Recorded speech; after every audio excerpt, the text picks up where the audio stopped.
Davy Brainerd, um arauto aos peles vermelhas, 1718-1747. Certo jovem franzino de corpo, mas tendo na alma o fogo do amor aceso por Deus, encontrou-se na floresta para ele desconhecida. Era tarde e o sol já declinava até quase desaparecer no horizonte, quando o viajante, enfadado na longa viagem, avistou a fumaça das fogueiras dos índios peles vermelhas. Depois de apiar e amarrar seu cavalo, deitou-se no chão para passar a noite, agonizando em oração. Sem ele o saber, alguns dos silvícolas o haviam seguido silenciosamente como serpentes durante a tarde. Agora, estacionavam atrás dos troncos das árvores para contemplar a cena misteriosa de um vulto de cara pálida, sozinho, prostrado no chão, clamando a Deus. Os guerreiros da vila resolveram matá-lo sem demora, pois acreditavam que os brancos davam uma aguardente aos peles vermelhas para, enquanto bêbados, levar-lhes as cestas e as peles de animais e ainda roubar-lhes as terras. Mas depois de cercarem furtivamente o missionário que orava prostrado e ouvirem clamando ao grande Espírito, insistindo que lhe salvasse a alma, eles partiram tão secretamente como chegaram. No dia seguinte, o moço, não sabendo o que acontecera em redor, enquanto orava no ermo, foi recebido na vila de uma maneira não esperada. No espaço aberto entre as wigwams, barracas de peles, os índios cercaram um moço que, com o amor de Deus ardendo na alma, leu o capítulo 53 de Isaías. Enquanto pregava, Deus respondeu à sua oração da noite anterior, e os silvícolas ouviram o sermão com lágrimas nos olhos. Esse cara pálida chamava-se Davy Brainerd. Nasceu em 20 de abril de 1718, perdeu o pai aos 9 anos de idade e a mãe, filha de um pregador, aos 14 anos. Acerca de sua luta com Deus, no tempo da sua conversão, tinha então 20 anos de idade. Ele escreveu: Designei um dia para jejuar e orar, e passei esse dia clamando quase incessantemente a Deus. Pedi-lhe misericórdia e que ele abrisse meus olhos para a enormidade do pecado e o caminho para a vida em Jesus Cristo. Contudo, continuei a confiar nas boas obras. Então, uma noite, andando na roça, me foi dada uma visão da grandeza do meu pecado, parecendo-me que a terra se abrira por baixo dos meus pés para me sepultar, e que a minha alma iria ao inferno antes de eu chegar em casa. Certo dia, estando longe do colégio, no campo, sozinho em oração, senti tanto gozo e doçura em Deus que, se eu devesse ficar neste mundo vil, queria permanecer contemplando a glória de Deus. Senti na alma um profundo amor ardente para com todos os homens, e anelava que eles desfrutassem desse mesmo amor. No mês de agosto, depois, senti-me tão fraco e doente, como resultado de aplicar-me demais aos estudos, que o diretor do colégio me aconselhou a voltar para casa. Estava tão fraco que tive algumas hemorragias. Senti-me perto da morte, mas Deus renovou em mim o conhecimento e o gosto das coisas divinas. Anelava tanto a presença de Deus e ficar livre do pecado que, ao melhorar, preferia morrer a voltar ao colégio e me afastar de Deus. Oh, uma hora com Deus excede infinitamente todos os prazeres do mundo. De fato, depois de voltar ao colégio, Brainerd esfriou em espírito, mas o grande avivamento dessa época alcançou a cidade de New Haven, o colégio de Yale e o coração de Davy Brainerd. Ele tinha o costume de escrever diariamente uma relação dos acontecimentos mais importantes da sua vida, e é por esses diários que sabemos da sua vida íntima, de profunda comunhão com Deus. Os poucos trechos seguintes servem como amostras do que ele deixou registrado e revelam algo de sua luta com Deus, enquanto estudava para o ministério. Fui tomado repentinamente pelo horror da minha miséria. Então, clamei a Deus, pedindo que me purificasse da minha extrema imundícia. Depois, a oração se tornou muito preciosa para mim. Ofereci-me alegremente para passar os maiores sofrimentos pela causa de Cristo, mesmo que fosse para ser desterrado entre os pagãos, desde que pudesse ganhar suas almas.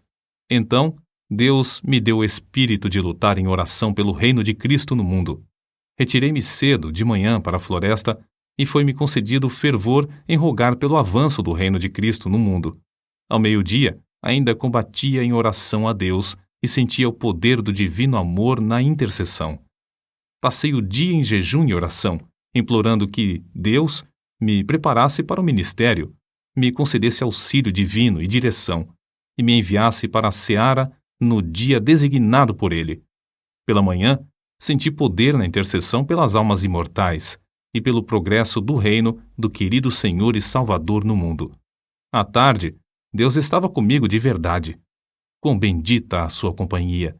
Ele me concedeu agonizar em oração até ficar com a roupa encharcada de suor, apesar de eu me achar na sombra e de soprar um vento fresco. Sentia a minha alma grandemente extenuada pela condição do mundo. Esforçava-me para arrebatar multidões de almas. Sentia-me mais dilatado pelos pecadores do que pelos filhos de Deus. Contudo, anelava gastar a minha vida clamando por ambos. Passei 2 horas agonizando pelas almas imortais. Apesar de ser ainda muito cedo, meu corpo estava molhado de suor. Se eu tivesse 1000 vidas, a minha alma as teria dado pelo gozo de estar com Cristo. Dediquei o dia para jejuar e orar, implorando a Deus que me dirigisse e me abençoasse na grande obra que tenho perante mim, a de pregar o Evangelho.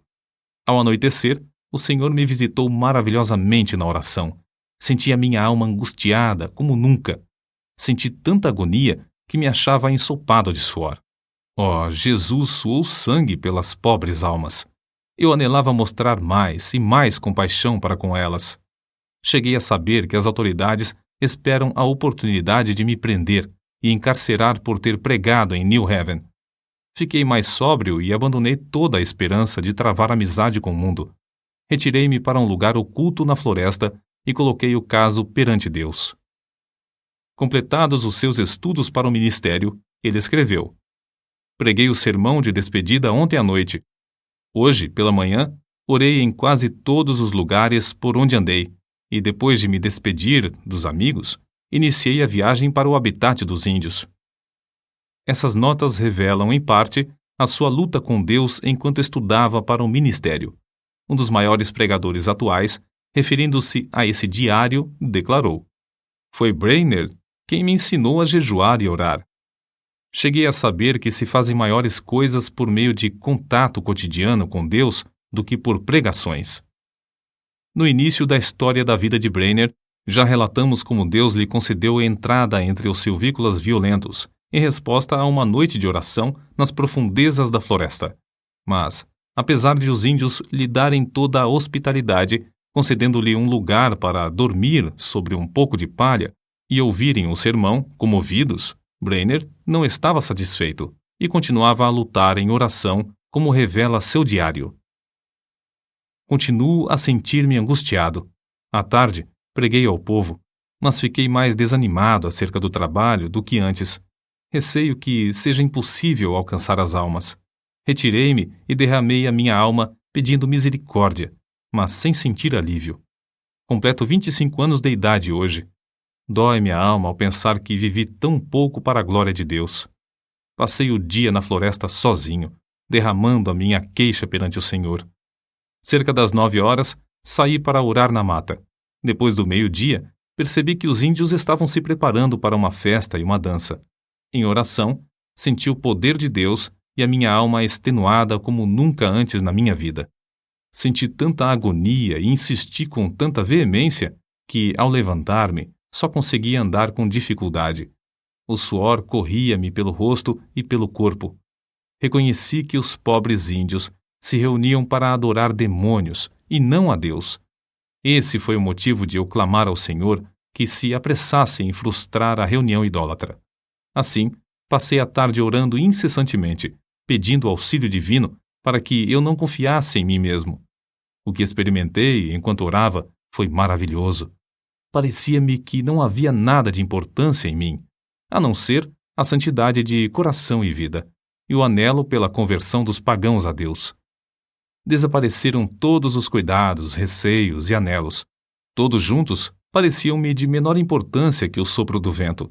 Anelava que Deus adquirisse para si um nome entre os pagãos, e lhe fiz o meu apelo com a maior ousadia, insistindo em que ele reconhecesse que eu o preferia à minha maior alegria,